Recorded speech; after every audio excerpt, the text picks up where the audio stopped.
Hey guys, Aileen here from Homegrown Happiness. Welcome back to another garden video. Happy New Year. It is now January and a lot has changed since last month's garden video, so I'm excited to show you guys that. Today I'm also going to be harvesting the last of my Christmas potatoes that I planted. I harvested most of them in December, but I've left a couple, so I'm going to be pulling those up. I've taken the netting down from my strawberry patch and I'm going to just be tidying that up a little bit and harvesting the remainder that's in there, and I'm going to be direct sowing some stuff in the garden like radishes, some lettuce, some more zucchini, as well as starting off my winter seedlings. So those are my brassicas, things like kohlrabi and broccoli, cauliflower, kale, the things that I'm not 100% sure yet where I'm going to place in the garden, but I do want to get the seedlings started off now so they have a good head start, because I do lose the sun very quickly. In autumn it's mainly gone, and in winter it's completely gone, so I'd like the seedlings to be already a really substantial size so that we can eat them in winter. So before I start with some sowing, I thought I would just have a little walk around now and show you what has changed.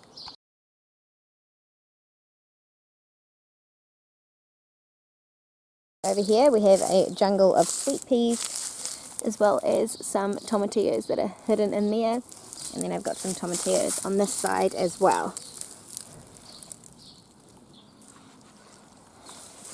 So I put a post up with this on Facebook the other day, and a lot of people thought that these were Cape gooseberries, and I have those growing too, so I will show you. They do look very similar, they're in the same family, the flowers are really similar, the husks that swell up are really similar, but a huge difference, well, the fact that they taste different is already one, but another thing in the plant is that the tomatillo is smooth while the Cape gooseberry is really fluffy. So I'll show you the Cape gooseberry now.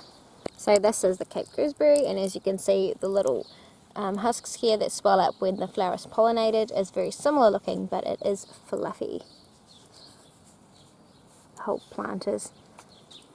And then moving along, we have some zucchini here and a couple of pumpkin, and yes, they are very close together, but my entire garden is a shoebox and everything is close together. So these are some of the green zucchini, and I have some yellow ones further along there. Here are some blueberries. Okay, now we're coming up to the archways. So this is where I put the baby bear pumpkin. So this pumpkin, I had visions of it growing up the trellis, but it's decided that instead it's going to grow down the trellis. So we'll see how much fits, and if maybe I can train this bit to go back up. But so far it's got 1, 2, and maybe 3 pumpkins on it. And here is another type of pumpkin. I'm not really sure what that one is, and I have some Swiss chard. This was actually chopped down and it just resprouted into a new plant, and some tomatoes, and here are the yellow zucchini, got 2 there, and then my beans. So my beans are doing really well on these archways. They've gone right to the top, and then I've got it happening on this one as well. I haven't gotten any beans from them yet. That's a bit slower in my garden, but they look like they're about to really start going because there's heaps of flowers, and I think that these will do really well on these archways. It's always going to be a bit of a gamble with the pumpkins because they were not expensive, and I don't know if they'll be able to hold the weight, but for beans I reckon these are going to be ideal. And then my beans have also climbed up this sunflower as well. That's cool. And then I do have some growing on some of the dwarf plants that are planted underneath, so there's beans there.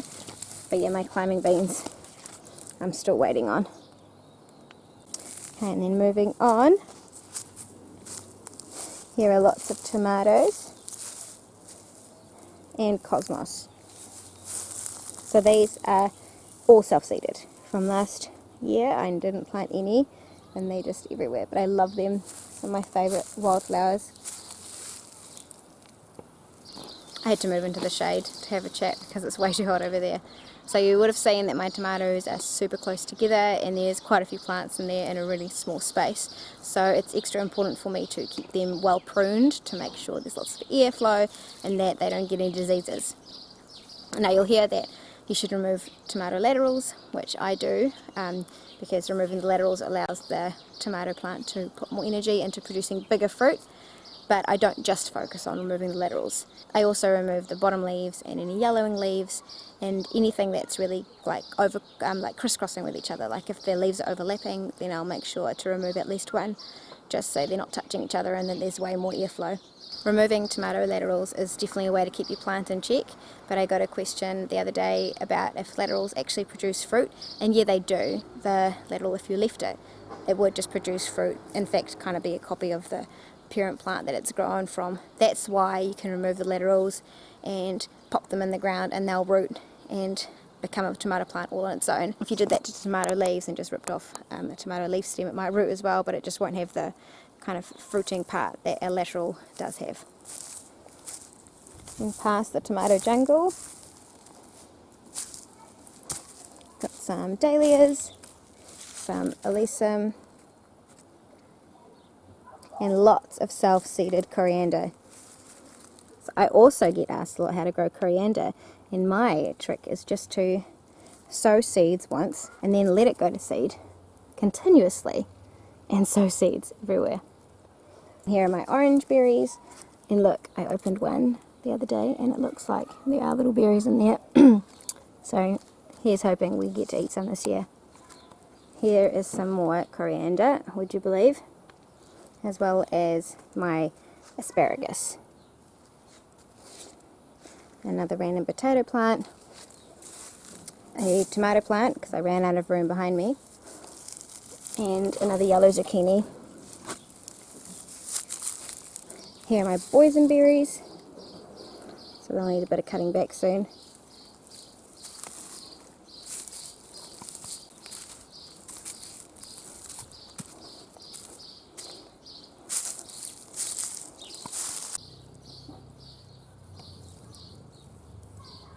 So those bug-bitten cauliflowers I planted, I think, in May or June, so they weren't ready until about summer, which is when they get completely decimated by the white butterfly. I haven't even bothered trying to get rid of those ones. I've actually just grown them for the rabbits now. In this area here, I planted some I sowed some parsnip seeds last month, and there's some newspaper under there as well, which would just keep it damp, because parsnip seeds are really hard to germinate and they haven't come up yet. So I think actually at this time it's because they were old. It was a seed packet that was already opened and I'm not really sure from when it was. So I'm going to re-sow some today as well from a brand new seed packet.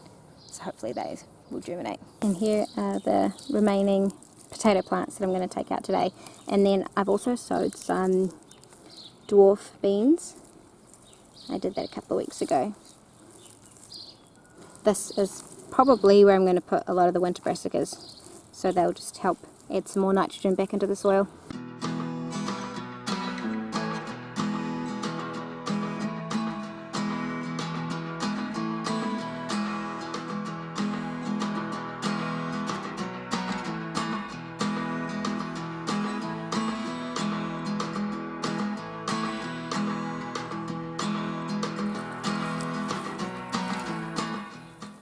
Okay, so those potatoes are out, and I thought they were actually pretty good size considering they were the left behind dregs of the lot, minus a couple of green ones that I saw in there. So now this area is cleared and I'm going to put all the potato plants that I've pulled out back on. So usually when I'm harvesting stuff, I don't pull stuff out, I'll just chop at the base, but obviously with potatoes you need to get under there to get the actual roots, so I've pulled them out and now I'm just going to place them back on, so they're going to act a little bit like a green mulch. There's also going to be some nasturtiums in there because there was heaps growing wild, so I've just trimmed that back a bit as well, and that can just go on top.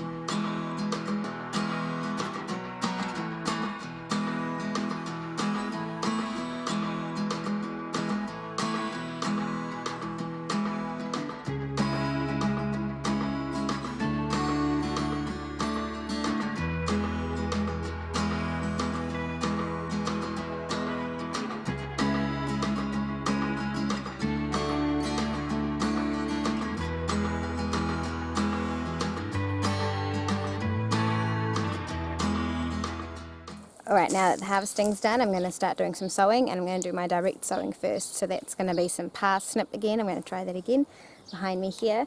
And then down here, I'm going to do some radishes and some lettuce. So I mentioned before how hard parsnip is to germinate, and the seeds need to be really fresh. So hopefully this brand new seed packet will work out. And I've also got to make sure that they do not dry out, because if they dry out, they're just ruined. So I don't think that's what happened with these guys, because the newspaper underneath it always was quite damp, and I made sure to water it all the time. So I reckon that they were just old. So fingers crossed this one works.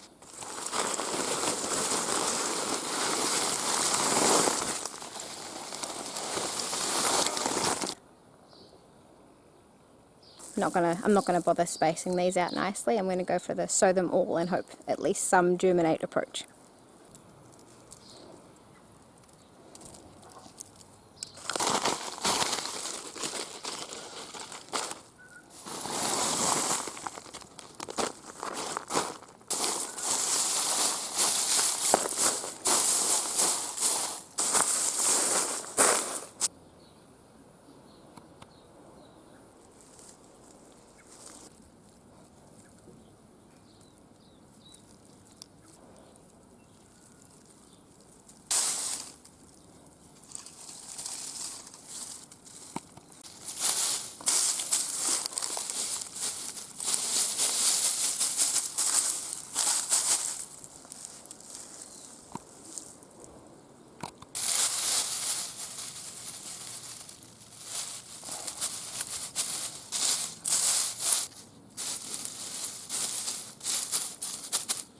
Okay, so that's all my direct sowing done.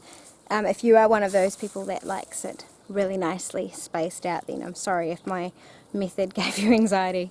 I know that I'm a very haphazard gardener in general, but the fact that I can just sow the seeds wherever I want to, because this whole entire space is a no-dig garden, is exactly what I love about this. So I'm done up here, so now I'm going to start on my winter seedlings, and I'm going to put those into little seed trays, just reusable ones, and I'm going to have to make some seed raising mix because I don't have any store-bought stuff. So yeah, I'm just going to make some with what I've got. I have a bucket of some supplies to make some seed raising mix just from around here. I've got some coarse sand, some worm castings, some leaf mould, and some homemade compost. So I'm going to put some cabbage, cauliflower, broccoli, kale, kohlrabi, and Brussels sprouts. So I've just wet them really well, and I'm just letting the water drain out, and then I'm going to sow the seed. So when I'm sowing seeds that I'm going to be keeping inside for a while, like the ones that I sow late winter that I'm going to plant out late spring, then I will use store-bought seed raising mix. That's because the stuff I make myself does contain the odd bug or worm, and it's a little bit messier than store-bought stuff. But since I'm keeping them outside right now, it doesn't matter. It's warm enough for the seeds to germinate, and I'll just make sure that they don't dry out. So I've sowed a few seeds per square in the seedling trays, but I'm going to be aiming for one strong seedling per square in the end. It might not seem like many, but I'm going to be redoing this whole process again in 3 weeks' time, and then again in another 2 to 3 weeks' time, and so forth until March. That way I can stagger my harvest. And then I'm just going to look after them in these little seedling trays for about 4 weeks, and then I'm going to find some space up in the big garden to put them up there, and then just let them until the white butterfly is gone. Okay, that's it for today's video. I'm going to go take these strawberries and potatoes inside. Let me know if there's something specific that you want me to do a video about, or if you have any questions, just pop them in the comments below. Thanks for watching.